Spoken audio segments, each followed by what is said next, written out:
Shane Beamer. I think everybody knows he's heading into his first season as the Gamecocks head coach, youngest head coach at South Carolina since 1993. It was part of the victorious team, not led this team to victory, he clarified, part of the victorious team at the 2021 Peach Bowl Golf Challenge a couple months ago.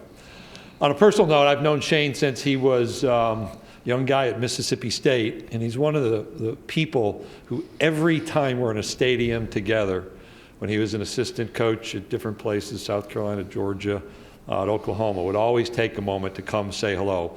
Before a game, after a game, just very personable, and always appreciated that touch. So it's my privilege to introduce South Carolina Gamecocks head football coach Shane Beamer.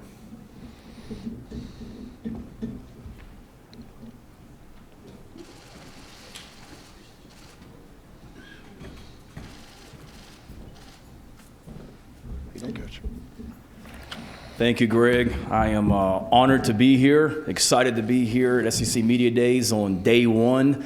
For someone that has grown up around this league, has always enjoyed watching this on television each and every summer as an assistant coach at other places, to be here today representing the University of South Carolina. I'm very honored, very grateful, and frankly, really, really cool to be up here in front of all of you and representing our program today.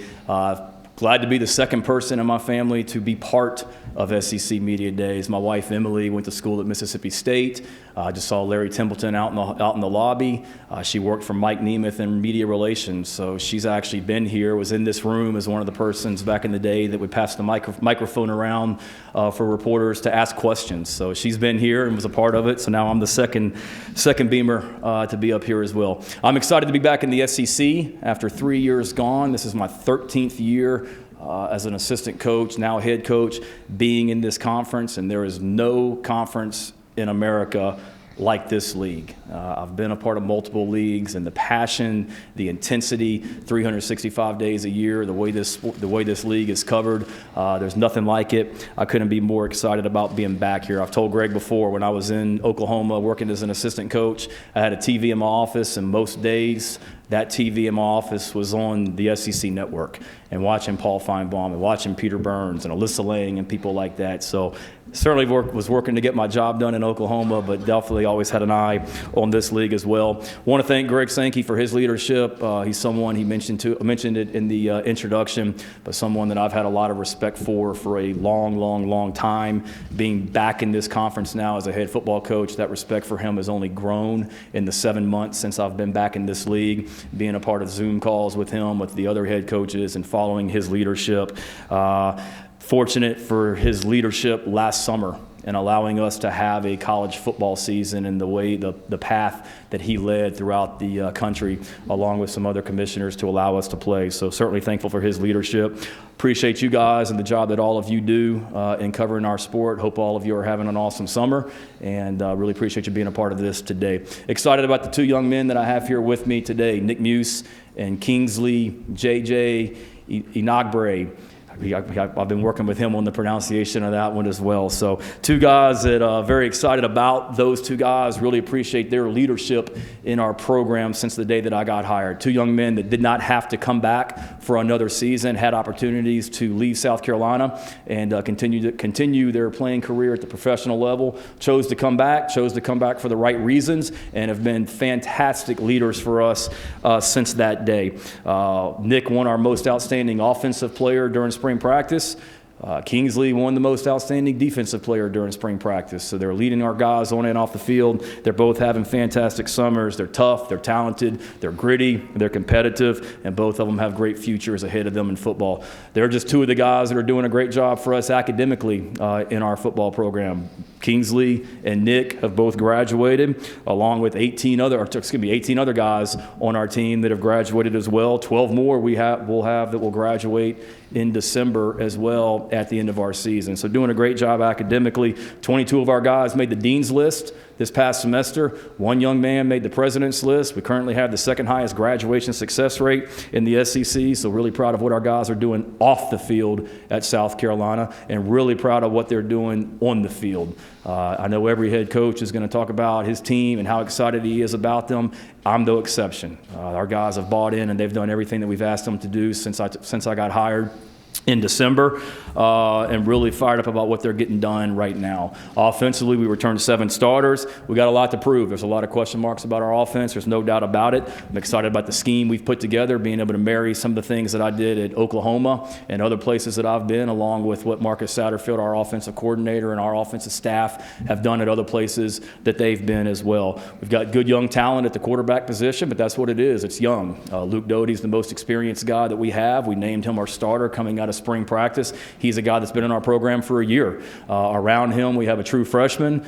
We have an older young man in Connor Jordan that walked onto our program and is doing a great job. Colton Gauthier is the true freshman, and then Jason Brown that transferred in. So good young talent, but inexperienced. Our running back position is a great position of strength for us. Obviously, we all know what Kevin Harris did at South Carolina last season and the season that he had. He's excited to build up on that and to have an even better 2021 season, to lead the SEC in rushing yards per game and to go over 1,000 yards on a team that didn't have the success that they wanted on the field, to me is remarkable and just a testament to the workhorse that Kevin is. Marshawn Lloyd, who we have high hopes for, is fully healed and doing a great job in his rehab and is back to full strength. Excited to watch him. If you watched our spring game, you saw Zaquandre White. He capped off a great spring practice with a great spring game, fired up about what he can do. Our offensive line has great experience, and guys like Dylan Wanham, Javon Gwynn, and Eric Douglas returning. Those guys have played a lot of snaps for us, and that's a group that's deep and talented. Ja'Kai Moore is another young man that started there in the past also. Our wide receiver position, and there's a lot that has been made of the wide receiver position. It's deep, all right, but it's very unproven, and those guys certainly are motivated to show what they can do. We've got a lot of guys at that position. We need some guys to step up as well, and they're off to a great start. DeCarrion Joyner had a fantastic spring for us. He won an award that we voted on as coaches after spring practice for offense and special teams, being a fantastic leader for us. Jalen Brooks and Josh Vann are 2 other wide receivers that won awards for us in spring practice also. Tight end position, that's a position that's near and dear to me, something that I've coached for the last 5 years in my career. We are always going to utilize the tight end. Every donor or booster club event that I go to, that's the one question I get asked: are you going to throw the tight end? We are going to throw to the tight end. We want the premier tight ends in America, and that's the way that we're recruiting right now as well, to go get those guys as well. We've utilized those guys in the past when I've been at Oklahoma, and we will continue to. One of those tight ends is here today in Nick Muse, a fantastic older player for us, and then Jaheim Bell is another one that we have high hopes for as well. But that position will always be a key part of our offense at South Carolina. Excited about our defense and what Clayton White, our defensive coordinator, is putting together. We want to be a scheme that's attacking first and foremost, and that's what we're doing. My dad used to always say in coaching, if you're good on the line of scrimmage and you're good in the kicking game, you got a chance to be successful. And I feel that we are. We're certainly good on the offensive line. We are deep, and we are talented at defensive line. When you talk about Kingsley, who's here today, you talk about another young man like Zach Pickens. There's not a lot of positions at South Carolina that I was familiar with personnel-wise when I got hired. The defensive line was one of them because we recruited a bunch of those guys when I was at Georgia and didn't get them, and we recruited a bunch of them when I was at Oklahoma. Upset that we didn't get them then, but I'm glad we didn't because they're with us now and excited about what they're going to be getting done. In this league, you better be able to stop the run, and it starts up front. We've added some talented freshmen to that group. We've added some talented transfers to that group, and looking forward to watching those guys start. Great competition at the linebacker spot. Sherrod Green's a young man that's played a lot of snaps for us, but he's in a fierce competition with a lot of other young players at that position. That's another position that we're eager to see how that shakes out in August. And then same thing with the defensive back position. For those of you that follow our program closely, you know that our defensive back position was hit really, really hard after the season, whether it be two young men that decided to continue their careers in the NFL, which we're happy for, and then some guys that decided that they just wanted to enter the transfer portal and start fresh somewhere else. So that was a position that was really hit hard that we knew we needed to replace, and we started on that day one, and we've continued into the summer. We've got 5 guys new to the defensive back position that weren't even there during spring practice that we've added since the end of spring practice. Looking forward to getting out there and watching those guys compete in the fall. Then we talked about special teams. I've been involved in special teams anywhere that I've ever coached. Obviously, that was how my dad, that was his bread and butter, and we certainly want to be dominant on special teams as well. We return the core of our unit with Parker White at kicker, Kai Kroger at punter. Our snappers return, excited about those guys, and then some really good candidates for the return position as well, and Josh Van, Amarian Brown, Rico Powers, DeCarrion Joyner, and Jalen Brooks. So we'll see how it all shakes out. Recruiting-wise, things are going great for us right now.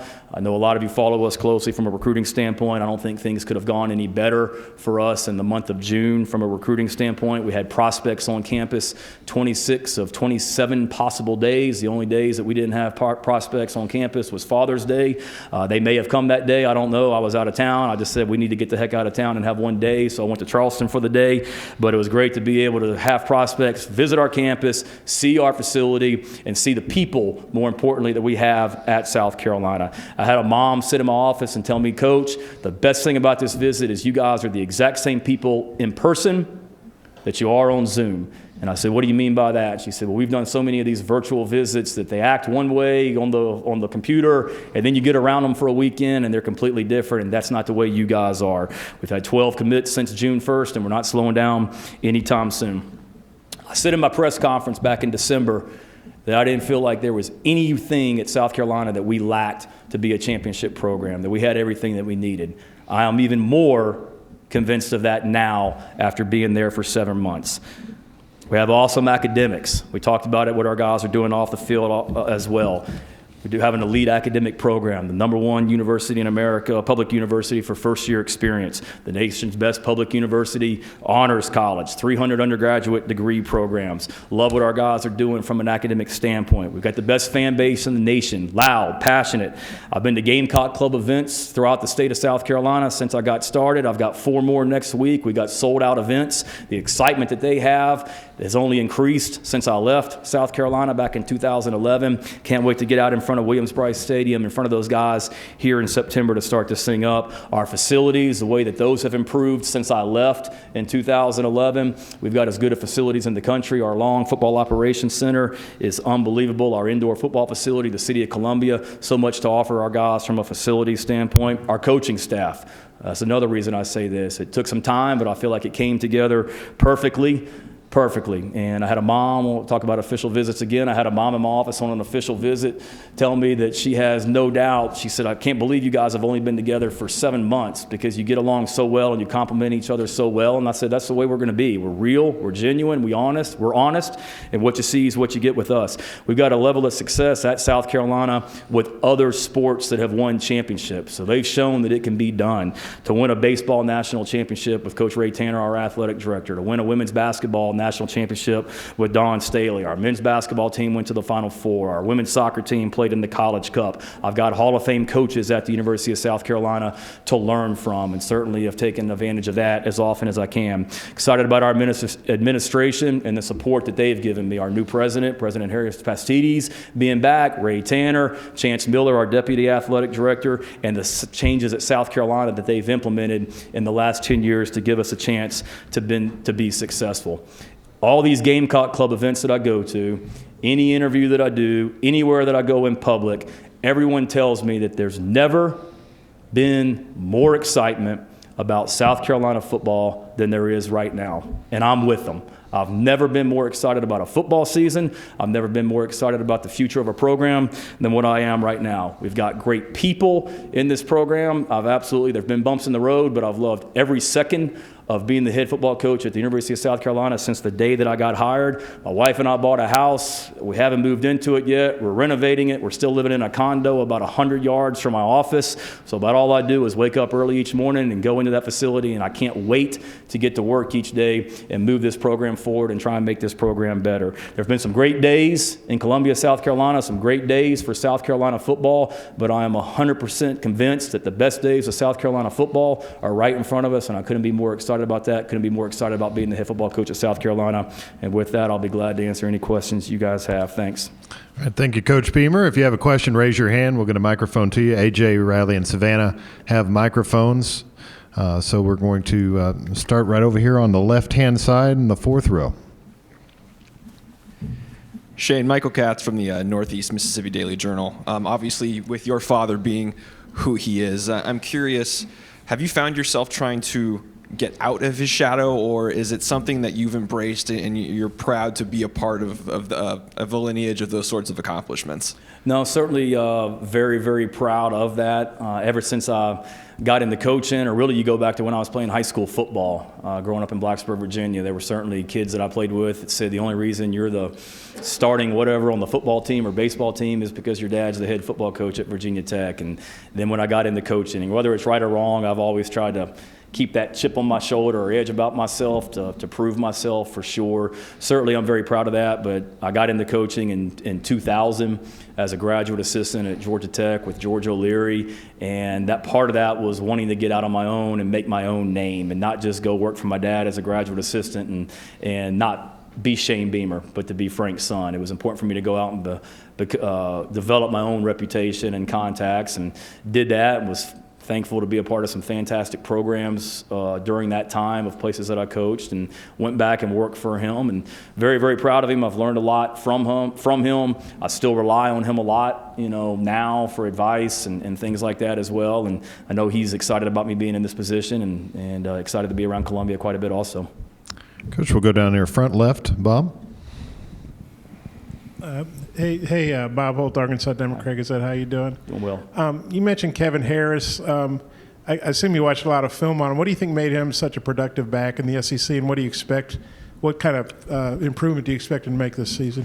Yeah, Kevin's very tough, very physical. I mean, he's a guy that it's hard for one person to bring them down. And he's a downhill runner that's really worked to improve his game, not just carrying the football, running routes, pass protection, all that stuff. We hired a running backs coach in Monterio Hardesty who played the position at a high level here in the SEC and in the NFL. And Coach Hardesty's done a great job with Kevin and all of our backs as well, bringing those guys along. And I think that's the biggest thing for Kevin is just continuing to build up his strength and getting healthy, increasing that durability to be a running back in this league. And then we've got to be able to help him as well. I mean, I hope he has the year that he had last year, but I hope we also have some other running backs that do that as well to help him lessen the load also.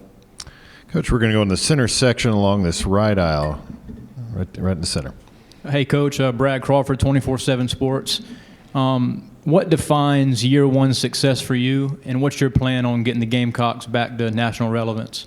Yeah, I was watching Peter Burns and Chris Doering this morning, and they were doing their top 5 cliches, and this is probably going to be number 6 if it didn't make the top 5, and that's just to be the very best team that we can be, at the end of the season. And I know it's cliche, but it's true. I mean, we're right now trying to do the very best that we can do right here on Monday, back in Columbia, our guys that worked out this morning, and us as coaches and players that are here today, and let's move this program forward today, and let's just try and get a little bit better each and every week and see the very best that we can be at the end of the season and put, take our head out of the water and see where we are at that point. And hopefully, we're the very best that we can be, and we've reached our potential for sure. And then the plan, I'm not talking about something that hasn't been done before at South Carolina. In the last 10 years, or my last year at South Carolina, we played for the SEC championship. We beat Alabama when they were number 1 in the country at Williams-Brice Stadium. We beat Tennessee, Georgia, Florida, and our in-state rival all in the same season. Within the last 10 years, we've been in the midst of consecutive 11-win seasons. Within the last 10 years, we were in the midst of beating our in-state rival 5 years in a row. So we're not talking about something that was done 40 years ago. It was most recently done here at South Carolina, and we're not far away from getting back and doing that again, and that's our plan. To not just get back to that point, but to be even better than we've ever been. That's what we're working towards every day. Coach, we'll go all the way to the back left. Cecil? Welcome, Coach. Cecil Hurt from the Tuscaloosa News. And I'm going to have a two-parter because I want to follow up because your father was asked about. And I was just curious if he ever, obviously in his great career at Virginia Tech, but did he ever consider the SEC and particularly Alabama at one time? He did. Good question. No, he did. I can remember a couple times that the Alabama job came open, Alabama reaching out to him at Virginia Tech, for sure. You talk about the SEC. My dad got his start in coaching at the Citadel down in Charleston, South Carolina. So he saw up close and personal what the potential of the South Carolina football program was and is. And I can remember all those years growing up, he always used to talk about South Carolina as a job that he thought had unlimited potential and had every resource he needed to be successful. I can remember Mike McGee, the previous athletic director at South Carolina, sitting in our living room in Blacksburg, Virginia, interviewing my dad when he hired Lou Holtz. And things worked out well for South Carolina. Certainly things worked out well for Virginia Tech, because right after that was when Michael Vick came to town and we played for the national championship. But certainly he considered this league and has great respect for it like I do. And also in the transition, and I'm sure you have some incoming players that you're excited about, but did you feel like you lost a year of recruiting in the transition in some ways? Not really. I've never thought that. I got hired. It's with the early signing period for any new coach coming in. It's going to be tough because I got hired, and I think a week and a half later was when signing day was. Now, at that time, there were very few young men that were committed to the South Carolina football program. All of those guys stayed committed, but because we had such a low number, it really allowed me to jump in as a head coach, hire a staff, figure out what our schemes are going to be, figure out what we have from a personnel standpoint, and then utilize the month of January and then every month since then to add to this roster and increase it. So certainly would I've liked to have been the head coach and had a lot more time before the December signing period. Yes, but so many of those guys, they made decisions before I even got hired, but I really like what we've done to the roster since I got hired. When I got hired that first week of December, our roster now is so much better than what it was now. And I don't mean that as a negative. I mean that we've added a lot of great pieces through the transfer portal and through high school recruiting as well. And as we all know, there's a lot of young men that fall through the cracks in that early signing period, and we were able to identify a lot of those guys and go find them and recruit them and sign them in January. Coach, we're going to go over here to our right-hand side and 4 rows back. Hey, Shane. Adam Luck at Kentucky Sports Radio. You mentioned the tight ends. It's seeming like in the league it's becoming a trend offensive coordinator-wise. I know you went and got Marcus Satterfield from the Panthers. Kentucky hired a guy from the Rams. Saban's done it a couple times. LSU's done it a few times. Why do you think that is? And do you kind of see the league transition into more 12 personnel to kind of take advantage of what defenses are doing nowadays? Yeah, I think each coach is different in who he wants to hire and bring into the program. Certainly I hired Marcus. He had NFL experience, which was a really appealing. They had been a part of the offense that LSU ran in 2019 because that's what they were running with the Carolina Panthers last season. But more importantly than that, I know what kind of coach Marcus Satterfield is. We were graduate assistants together, and it helped that he was with the Panthers last season, but he's someone that for years, if I ever got an opportunity to be a head coach, he's someone that I wanted to try and get on my staff at some point. And then in regards to personnel, I know me personally, we always want to be an offense that has the flexibility and the multiplicity to whatever the strength of our offense is personnel-wise.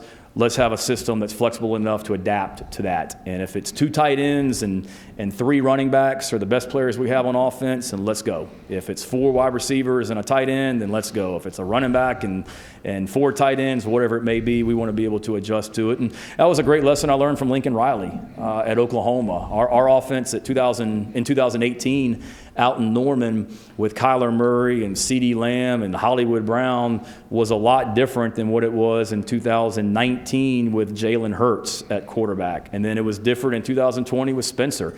And we were, if you talk about 12 personnel and 2 tight ends on the field, my first year at Oklahoma, we very rarely had 2 tight ends on the field, whereas the last couple of years, that's about all we did. So whatever the strength of our offense is, we want to get those guys on the field. I feel like we've got assets there with Nick Muse, and I mentioned Jaheim Bell earlier, and a lot of other guys in that tight end room as well that we want to get the ball to. We're going to stay in that same section a little bit further back. Over to the right, Coach. Hey, Coach. Travis Brown of the Bryan College Station Eagle. With Texas A&M being cross-division rival or cross-division game yearly, curious your thoughts on that series. Did you know there was a trophy involved, and what your thoughts on the A&M as a program? Great respect for the program. I was a graduate assistant at Tennessee back in 2002 or 3, working for John Chavis and Philip Fulmer, and we actually went out to visit Texas A&M one off season. And that was my first time ever to College Station. And then when I was recruiting or coaching at Oklahoma, I was on a recruiting trip to College Station about 2 or 3 years ago and drove through and was just blown away by what had been done there from a facility standpoint. And great respect for their program, great respect for Coach Fisher, a passionate fan base just like ours as well. And being in that part of the country, coaching at Oklahoma, I know a lot about Texas football, obviously, from being a part of that. And love the matchup. Obviously, it will be a huge challenge for us. They're a really talented team. We're one of the best teams in the country last year. I'm sure they will be again this year, and have a lot of friends in that program. And I'm eager for my first trip to a game in College Station this year. We'll take one final one from Ivan right here on the left side. Hey, Shane, Ivan Mazel on 3.com. You might be the only first-year coach I would ask this of, but the role of a coach now, and you talked about building a roster because of the portal and all the things you can do now. How much of it is evolving from hand me your son and I'll give you back a man to becoming more of a general manager? And if that's the case, is that a bad thing? No, it's a great question. I don't want to ever get away from hand me your son and we'll help develop him on and off the field to leave here with a degree from South Carolina and a better young man than what you gave him to. But certainly there's college athletics is different, but I'm an old school guy at heart and love the college game and what it's about. I love the fact that you can get a 17, 18-year-old young man in your program, and then 4 years later watch him graduate, or in addition to now I'm getting calls to go to their weddings, and they just had babies and things like that. And I got into this business because of the players. I love kids. I love coaching these young men that I coach, and I'll never waver from that for sure. But certainly it's a different time now with everything that's going on throughout college athletics as well. But I think that's regardless of now or 5 years ago, in a lot of ways, that's the chair that you're in. I've learned now being in this chair as a head coach, I feel like there was about 6 weeks when I first got hired where I didn't do anything like football related. It was everything else that comes along with being a head coach. So it's that's part of it, the CEO, general manager aspect of the job. But at the end of the day, it's always about the young men in our program, and always will be. And I couldn't be more fired up about the group of guys that we have in Columbia. Coach Beamer, thank you for your time. Thank you, guys and ladies. Enjoy the rest of your week. Good to have you here on day one while you guys are fresh. And if we can ever do anything for you in Columbia, please let me know. And thanks for all you do. Take care.